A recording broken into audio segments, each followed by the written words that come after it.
And welcome in to the Main Event Sports Show. I am your host, Rashawn Myers, here live from the beautiful palatial establishment of Tunaville Deli and Pizza. Of course, joined by my main man, H to the Izzo, Haven Harrington III, as well as our special guest, the host with the most, the mouth of the South, Mr. Montrell Jones. Yo, yo, yo, welcome. Welcome. That's right. It's good to be back with you guys, man. It's great to be back. Man, Main Event alumni. You know what I'm saying? Main Event alumni. Yeah, Main Event always alumni. Always welcome. So, Haven.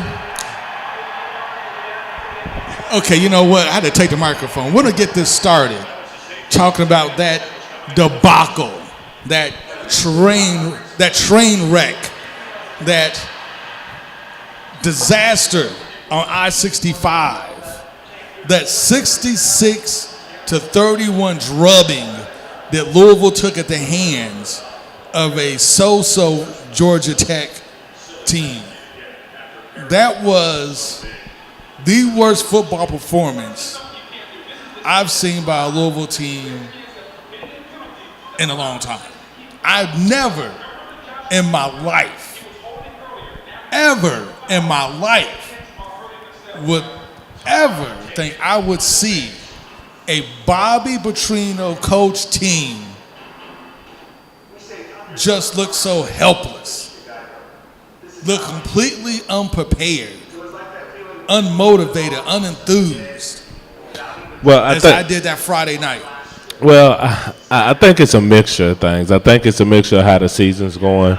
I really think it's a mixture of just guys not wanting to play. And I think it's kind of heartbreaking when you start looking at a high-level Division I football program, which Louisville is. And they have more games coming. How could you not want to play? Like, if you're a senior, if you're a junior, and you're thinking about, I want to go to NFL.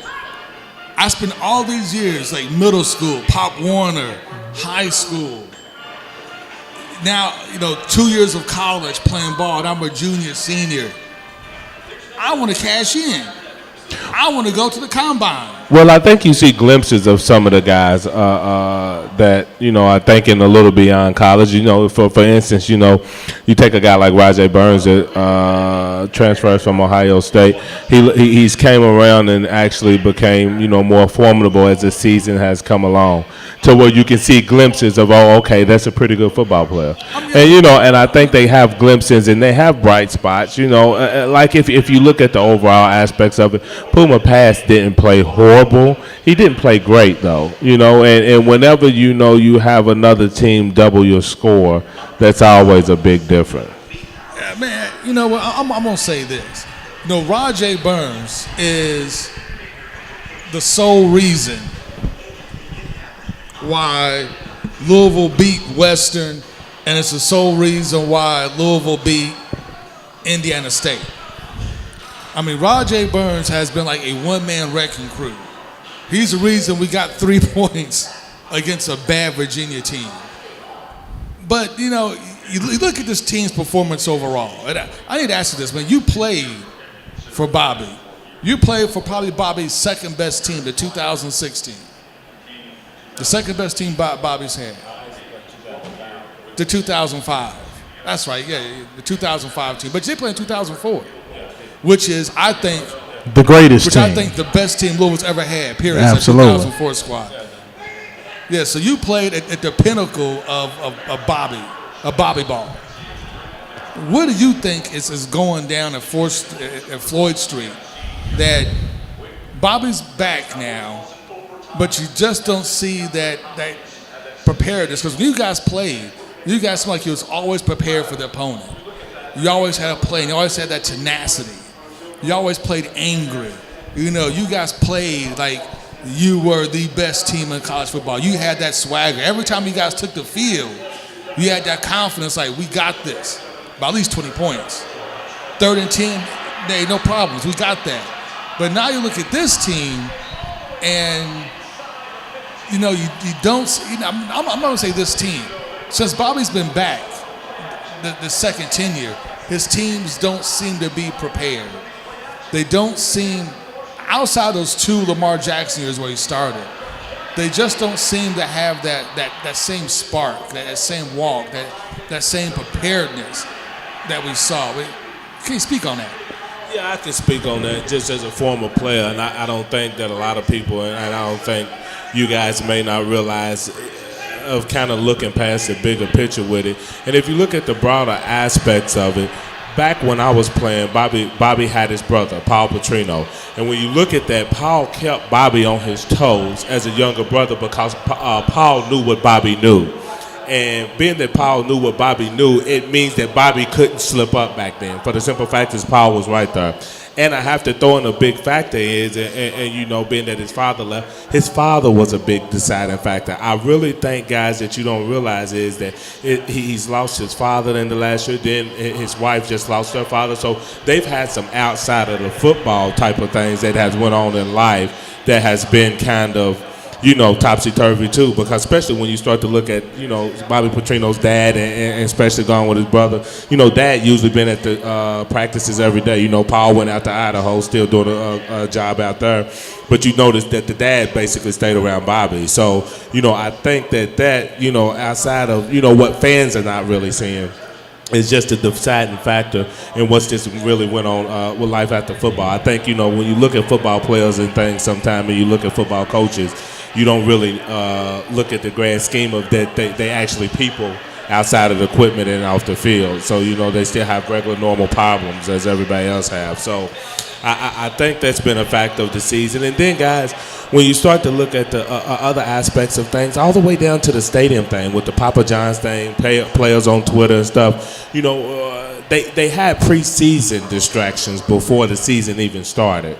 So I really think that, you know, when you muster and ball it all up in one, you know, I don't say the season was shot before then, but I mean, it's just some things that happen over the summer, you know, and I think it's some things that happen internally in the program too that don't really get out that causes, you know, what that is now and causing just a mediocre season thus far. You know, if Louisville goes on and just gazing into the crystal ball, just actually say that they end up with just 4 losses, which we know that's going to be pretty hard. It ends up being a pretty good season for them. Absolutely. It'll be an amazing season. If not, I can easily see us losing 3 more games. So, you know, that, you put that in perspective, especially with Clemson coming, you know, so a tough last home game of the season. And then after all, you know, I have to say that for the guys up in blue right up the street, and they're coming in Thanksgiving weekend, so you know they're coming back for revenge, and they're looking good. You know, they're rolling in the SEC. Matter of fact, they're talking about going to about Kentucky winning the East. So, you know, Louisville has a real uphill battle, you know, to really turn this season around. And I think if you get half the guys in the locker room that want to play and then half the guys that don't want to play and shut it down, then you know, I done been on teams like that. So, you know, when that happens, it's just a battle royal for the locker room. Well, I'm going to put it to you like this, and this is the thing that, of course, here at Main Event Sports Show, man, we've been at the forefront of telling everybody that something is wrong and something smells rotten in the state of Denmark, if you will. And this is my issue, is that I'm hearing a lot of people that came out. Now, there was a lot of vitriol, a lot of anger, a lot of frustration right after the game. And what I've heard since Friday night is a lot of excuse making, a lot of hemming and hawing. And then, for some reason, I turn on the radio this Monday morning, and all I hear is, man, the defense hasn't gotten any better. Man, what's wrong with the defense? Look at all. And what I've seen is everybody continue to talk about the symptoms. I've heard the assistant coaches need to go. I've heard Bobby's hiring too many family members. I've heard the defensive coordinator isn't good enough. And all I'm hearing is a lot of deflecting from the man who runs the program, Mr. Robert Montgomery Petrino. And this is my issue with that. People keep saying, why are people on Bobby Petrino when this is his first season that he's had that's been down?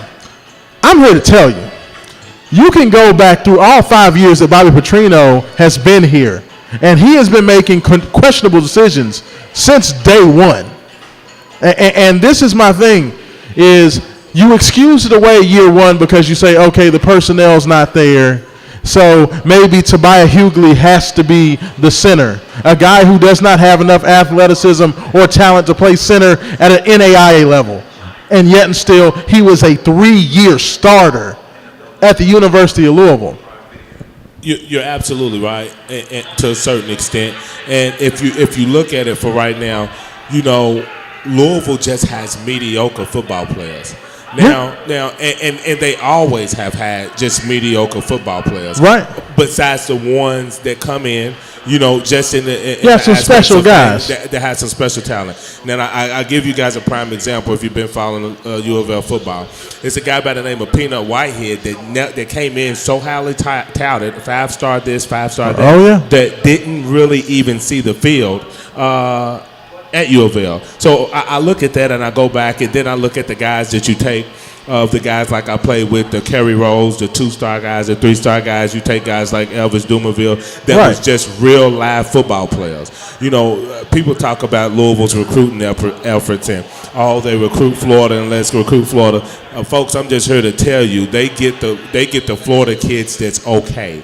And then on top of that, when they come in, we get the guys. And I play with a lot of Florida guys, from Kobe Smith to Will Gay. Don't get me wrong, Elvis Dumerville. Back when I played, we got football players. Yeah, got players. Different. Yeah. It was football players. So we showed that in 2004, 12-1. So when you look at that now, I think it's just so influx of you get guys and you get athletes. Like we spoke before we got on air.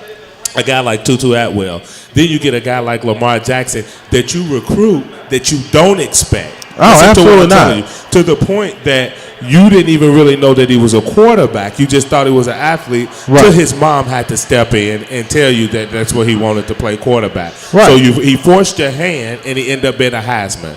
So. Well, and it was found money, and that's what we've seen with a lot of the most successful guys at the University of Louisville were found money. But as Bobby Petrino, you're making $3.5, almost $4 million a year. I expect better than a walk-on playing center for 3 years. That was just his first questionable decision. Second questionable decision was his rotating carousel of quarterbacks his second year there. Sometimes it was Cal Bolin, sometimes it was Reggie Bonifant. We threw in some Lamar Jackson here and there, when he had, that was the year before Lamar Jackson, but you had this back and forth between, we don't know if we want to go with Will Gardner, who ends up transferring. Cal Bolin, is he going to be the future? Is it going to be Reggie Bonifant? He wins the game at Notre Dame, but it was a rudderless ship. And literally the first 2 years you had Bobby Petrino there, the defense was better than the offense. And I know that Bobby Petrino maybe didn't have the best players, but Bobby Petrino had always been known as a guy who could make chicken salad out of you-know-what. And that's what he's always been known for, is taking lesser guys and being successful with it. And it never happened. And that was a clear sign now, looking back at it, that maybe we should have recognized that this wasn't the same guy that had been here a decade ago. And you know what? I will say this real quick, Haven, and I'll let you talk. I will say this. What Jawan Pass looks like, Jawan Pass almost looks like it's almost like a might be type of situation, meaning that he set the last 3 years on the fact of what Lamar Jackson might do. And I think that didn't allow him hands-on to basically, with some coaching change, that didn't allow him hands-on to basically just learn. You see what I'm saying? He kind of looks lost at times. Now, Bobby Petrino's offense is very complex. We all know that, And you have, as a quarterback, you have to be able to be pretty smart in it. So, i.e., if you go to the back to the 2004, 2005, never was the greatest, but Stephon LaFleur and Brian Brown were smart quarterbacks, and they knew how to run the offense. Not nothing that's going to wow you like Lamar Jackson, but you see everything ran smooth enough with those guys at the helm. So I think even if you want to just throw it out there all the way going back to Mike Bush, when Mike Bush and Brian Brown had that pick and choose with the quarterback situation, with the cover of Sports Illustrated and things like that, I knew it was a no-win situation. Even Mike Bush could have played quarterback, but when you look at that, Bobby Petrino's real keen on his quarterbacks, and it just looks like at the end of the day that he set himself up to that you have to have somebody that can maneuver. And if you watch Puma pass in high school, he was more or less a straight drop back passer. So you can't really look at him as a runner. Like everybody said, he's supposed to be the next Vince Young and stuff. Well, I don't really see that quite yet. Not to say that he couldn't come around to that, but I don't see that. I see more like a Donovan McNabb, because Donovan McNabb was more of a straight drop back passer who could run when necessary. He was a runner in college. Yeah, he was. I kind of compared him to a little bit. I kind of compared him a little bit to like a Steve McNair, just for the simple fact is like he can move when he needs to, and he has a real live strong arm. Now the thing is, he was never. I just want to see a little bit more accuracy from him. I had to see much more accuracy because as the DBs get better when you start facing Clemson and stuff like that, some of the throws he make is just going to be going back the other way. So, you don't wish for a 4 or 5 interception game, but, some of the DBs and things that he's playing coming up, even with Kentucky, some of the defensive backs and some of the linebackers he got coming up are going to be pretty good. Oh, yeah. Well, to me, now we talked about, like, the player development, and one of the things that I want to touch on it and talk about the biggest difference between Bobby 1.0 and 2.0 are his assistants. And I think that's the biggest thing. When you had Jeff Brom as a 2004, I think what Jeff was the quarterback coach, Paul Petrino was the offensive coordinator, and then you had Bobby. Man, you had, Paul hasn't quite panned out as the Idaho head coach, and most likely, from what I'm reading, it probably will get let go at the end of the season.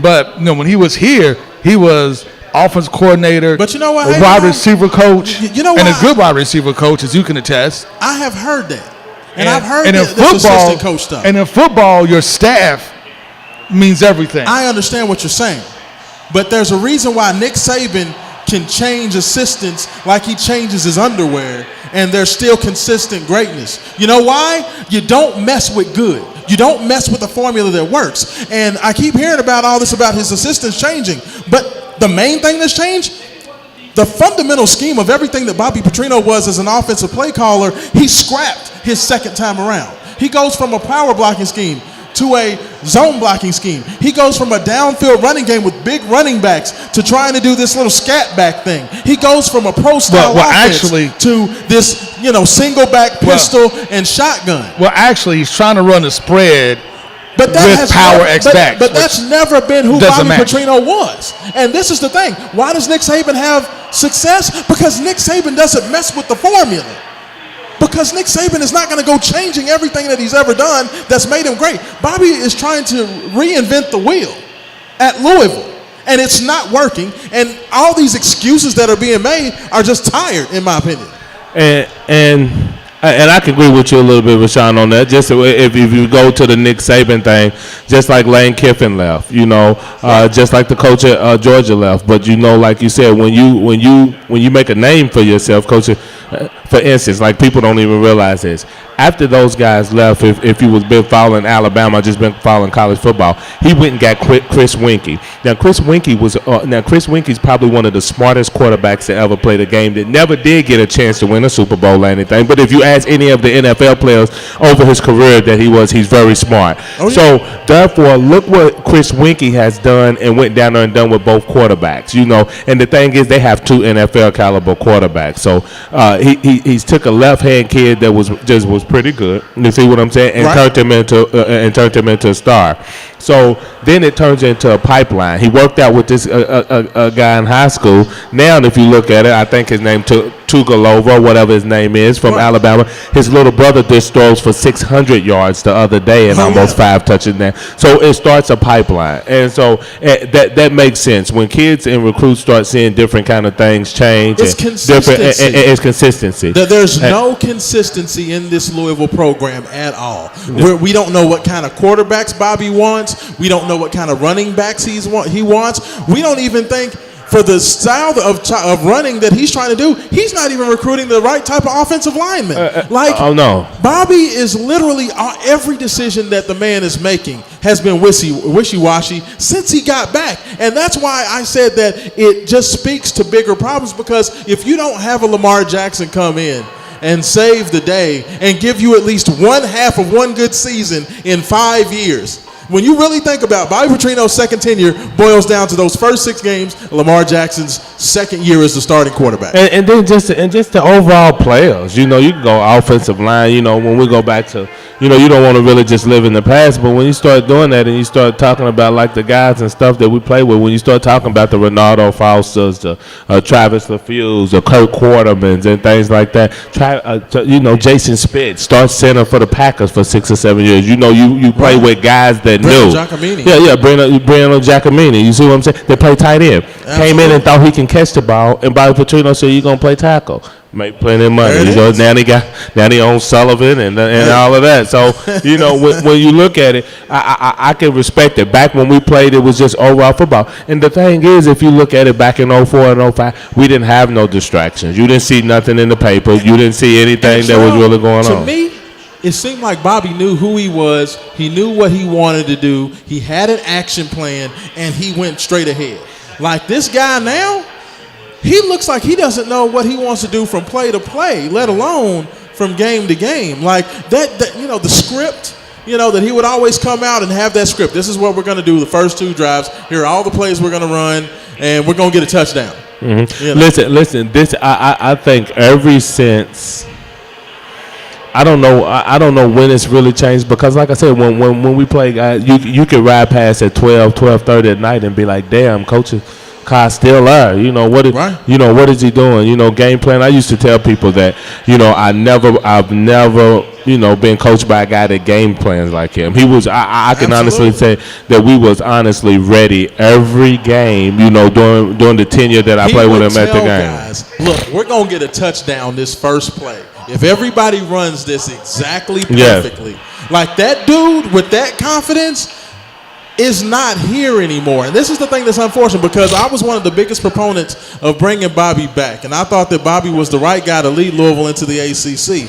But through 5 years of evaluation, I'm sorry. Like, I hear what you're saying about they could, win, that they could get to 5, 6, 7 wins if they turn it around. At this point, from what I've seen, literally, I don't think there is nothing in me that thinks Louisville has more than 1 win in them. Like, I think 3-9 is the ceiling for this team. Haven, like, what do you think that they can get anywhere? I mean, outside of Wake Forest, which they come back and play. Wake after Forest Boston is going to be College, tough. and that's going to be tough. That's a team that beat Louisville last year. It's going to be tough. That's the only win I see on the schedule. They just played Clemson all the way to the 3rd quarter. So. Absolutely. I mean, do you see anything besides that? I mean, that's it. It's Wake Forest. I mean, that's it. NC State's undefeated. Clemson's undefeated. We're open as 14-point dogs to Boston College. Kentucky, Louisville does not have a good run defense. Benny Snell's going to have about 14 miles of rushing against this defense. And Kentucky's defense is really good. And I don't think we can score. Mm-hmm.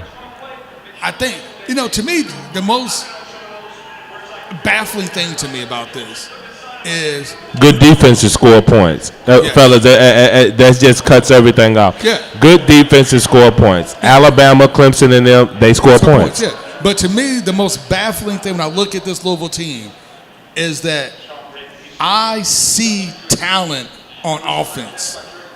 I see talent on offense. I look at our wide receivers. I'm like, we have a very talented group of wide receivers. We have really good tight ends. Mickey Crum is a good tight end. He's a good pass-catching tight end. Jawan Pass, when he's given time to throw the ball, does a pretty good job of throwing the ball. Nice touch, strong arm, good placement. But when he's given the time, the problem is Bobby's decided when he came back that he's going to run his version of a spread offense. But he's still recruiting players that fit his old system and not so much his new system. And there's that mismatch in talent that you're bringing versus what they're asking them to do. I don't think it's really. I don't even think it's a new system. I don't think his system's ever changed. I just think it's the players in it, and I think that I just really think it's the players in it. When, like I said, it's no competition. So, at Alabama, just give an example, since we was talking about that, Jalen Smith, you'll have somebody backing you up that's ready to play. So if you go in and you drop a post like you liable to do, somebody's gonna come replace you. You know, and I think once Bobby gets that dog mentality like them other coaches, just like Nick Saban. Nick Saban knew what he was doing when he recruited Tugalova. He knew what he was doing. You see, he knew it was going to be a running back, just like the running back situation with Damian Smith and the other kid, the freshman, Najee. You knew that it was going to be a running back, and that's what you have to have as a coach to let you know if some player's better, that's going to help us win. Then that's what we're going to do. And Bobby Petrino just need to recruit better. Now hold on, Trail, because I'm gonna have to check you on there for one thing.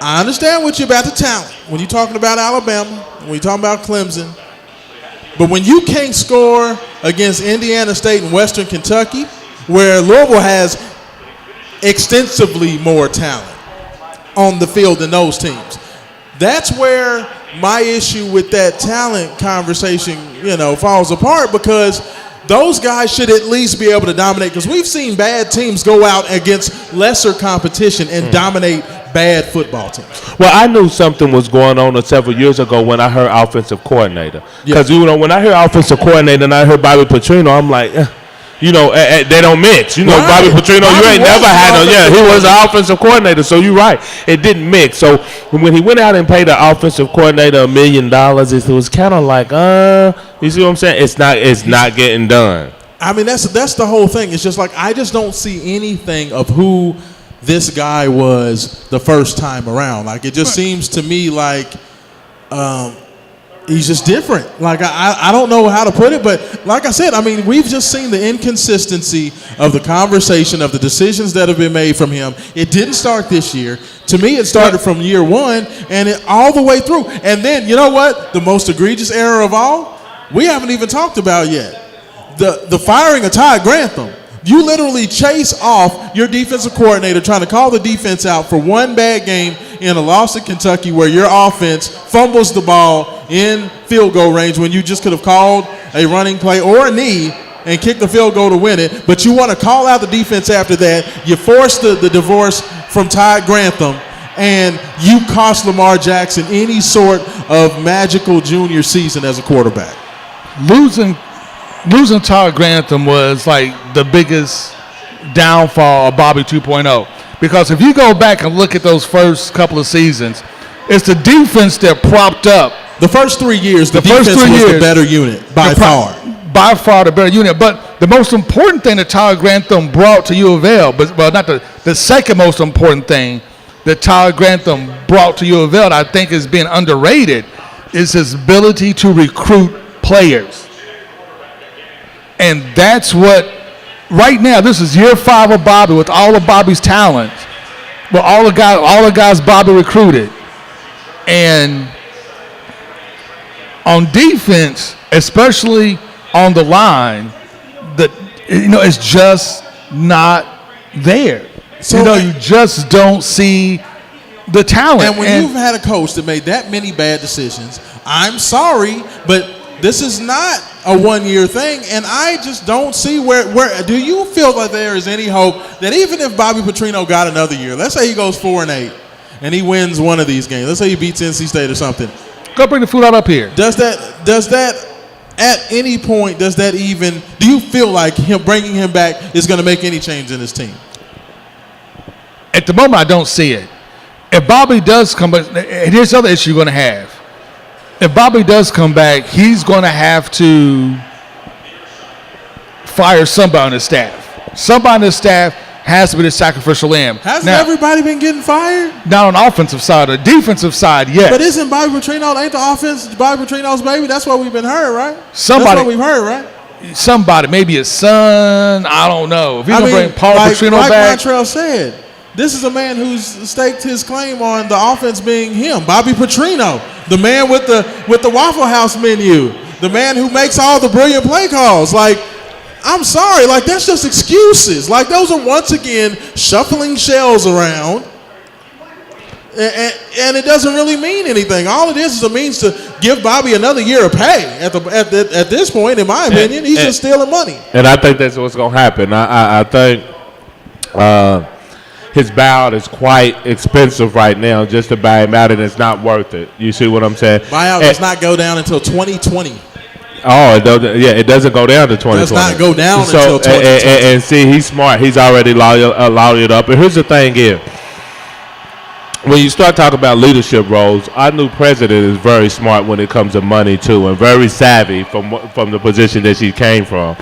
So she understands that too, and what we are with her as a university. So if Bobby Petrino doesn't do nothing to kill himself, just lose football games, he'll be back next year, guys. The only thing that I will say, and I agree with you in terms of this buyout's $12 million, and it gets about $150,000 kicker the next 2 seasons as well. So you're going to pay, if you don't pay it now, it's going to cost you $150,000 more next year than it does this year. Okay? But what would necessitate that change, Haven? That stadium was about a third full on game day Friday. And this was before Louisville gets blown out by Georgia Tech. So to me, if Louisville goes out on the road against Boston College, and Boston College does what I pretty much expect for them to do to Louisville, blow us out, how many people are going to be in that stadium the following week versus Wake Forest, which is a horrible team anyway? Not many, but Wake Forest. People may show up on because I may be the last one on the schedule. And the end of the game and the end of the season gets Kentucky. Everybody thought Georgia Tech was going to be a win, and it was third. No, I didn't. I mean, the party deck was empty. I've never seen the party deck empty. There's nobody there. I thought we had no chance in the world of beating I knew what Georgia was coming. Tech. Yeah. Matter of fact, I think we may beat Wake. That's going to be a tough game, but that's it. I think we get blown out by everybody else in the schedule. I don't think we get blown out by everybody else. If we get blown out by everybody else, I don't understand how that man keeps his job. Only reason he keeps his job because it's too much. But then Bobby's going to make. But it's not going to change. So my thing is, but then Bobby's going to make this year. It's going to be too much next year, and that's the problem. It's going to be too much the year after that. And then Bobby's going to make wholesale changes. He can't make wholesale changes on the defensive side because he's already fired a defensive coordinator, and this is third defensive coordinator in 3 years. So Lonnie Galloway, offensive coordinator, gone. He probably can't fire anybody else because everybody else is all his relatives. So everybody else probably stay. I mean, this is a clown show. It's a clown show. We'll get Paul Petrino back. Petrino should not retain. I'm sorry, because it's not going to get any better. They got maybe one win left. And we remember Dortch, the young wide receiver for Wake Forest, had like 300 receiving yards on Louisville last year. So there's no guarantee that Louisville's going to win that one game. And I'm sorry. The man, I've heard the excuses. I've heard firing this dude and that dude. Guess who needs to be fired? You know what, Bobby Petrino? If you was a real G, you put that piss poor team out there the rest of the season, you should step down. They shouldn't have to fire you. I should step down. He has 14 million reasons not to step down. Have some self-respect. Here's the problem. At least negotiate a buyout. But here's the problem. If he does step down, like, who's going to hire him after this? And that's the other issue. Like, nobody. Who's going to hire Bobby after this? Nobody. Bobby is ready to go be a granddaddy. Like, to me, what I get from him is he's a dude that's ready to go be a granddaddy. Maybe do some offensive little, write some consulting or something. Up. Yeah. Like, that's who he is now. Like, he doesn't have that fire anymore. But you know what? I'm not going to lie. He doesn't get angry. You remember Bobby used to yell at the officials and get really upset and really demonstrative. Like, that dude, the guy with the fire, he doesn't exist anymore. He's not chasing jobs anymore. You know, the first time he was here, every year he was looking at another job. He was looking to leave and go someplace bigger. Absolutely. Now he has no place bigger to go. This is it. This is it for him. This is the biggest he's going to get. If he gets fired from Louisville, no Power 5 team is going to hire Bobby, especially they're not going to hire Bobby after he goes 3-9 against a piss-poor ACC schedule. Let's be honest. This is a horrible schedule. This schedule's water. I think if Bobby leave U of L, I think he'll end up being a high school coach somewhere. I agree. I mean, yeah, he's banned from the NFL. So that door's closed. Maybe the CFL, that may be open to him. Arena football, yeah, that may be open. But No. College, no. Maybe Division II, maybe. It just, you know what, fellas, it does not look good. And no, it doesn't look good. Heading up to Chestnut Hill this weekend. He may have a worse. A.J. Dillon being injured. Who would have ever thought that Bobby would have a worse schedule? I mean, a worse schedule, not a worse schedule, a worse record than Cragthorpe. Hey, that's real. Who would have ever thought Bobby may have a worse record than Cragthorpe? And you know what? The thing is Steve Crabthorpe, you see he went down there, as they said, Crabthorpe, went down to LSU and just having some success because he's playing his role. Absolutely. You see, and sometimes people got to realize their role. So if Bobby Petrino's role diminished anything outside of a head coach, then you know for a fact that it'll be a toss-up. I think he's been maximized several contracts. So I really feel that if Bobby Petrino actually left U of L, like I said, I just think he'll turn towards the high school rank. Now, don't get me wrong. I think he'd be at a good high school. You see what I'm saying? Yeah, and for instance, my guy Claude Bassett, you know, from the Hal Mummy situation and everything. Right. Hal, you know, he's down there making, you know, $100,000, been an offensive coordinator at high school in Texas. So I can see, you know, Bobby just doing that, and then it'll come up to, you know, I think I agree with you on that with the family situation. I just think he's ready for it. You know, people still, hope springs eternal. You listen to some of these local media dudes that are still burning that torch of thinking that it's going to turn around. But I want to go to Texas high school, make $100,000. Good Lord. Texas, a high school paying your offensive coordinator. That's when you know football is real. That's when you know football is real. We have a high school offensive coordinator making $100K. Good, oogly moogly. There's like Division III coaches making that kind of money. That's crazy. That's ridiculous. Hey, you know what? Thanks for tuning in to Main Event Sports Show. If you have any comments, go ahead and leave a comment below. Don't forget to click like and like the video. And don't forget to subscribe to the Main Event Sports channel on YouTube. Man, hey, without you guys, this could not happen. And Facebook, you know what? Stay with us. I'm going to pause the video. We'll come right back. And we're going to talk about maybe the next head coach. Maybe the next head coach, University of Louisville. Maybe this guy's wide receiver coach. You never know. That'd be nice. You never know. We'll come right back. Main Event Sports Show.